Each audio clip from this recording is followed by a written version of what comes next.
Jamuna bank পিএলসিতে 2টা নিয়োগ বিজ্ঞপ্তির সার্কুলার প্রকাশিত হয়েছে। তো এখানে যে 2টা পদে লোক নিয়োগ করা হবে সেটার প্রথম হচ্ছে chief human resource and administration officer.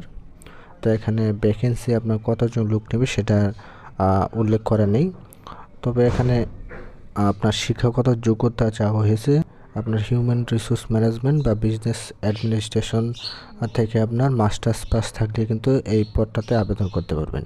তো 2 নম্বরে যে পদটা সেটা হচ্ছে রিস্ক অফিসার। তো এখানে আপনার মাস্টার্স পাস হতে হবে, সেক্ষেত্রে আপনার ফাইন্যান্স, ইকোনমিক, অ্যাকাউন্টিং আর স্ট্যাটিস্টিক্স রিলেটেড ফিল্ড যদি আপনার শিক্ষাগত যোগ্যতা হয়ে থাকে সেক্ষেত্রে কিন্তু এই পদটাতে আবেদন করতে পারবেন।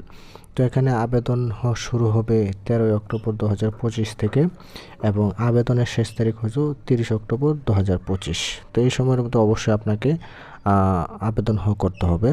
তো অবশ্যই আপনারা যারা ব্যাংকে চাকরি করতে চান তারা অবশ্যই এই পদগুলোতে আবেদন করতে পারেন।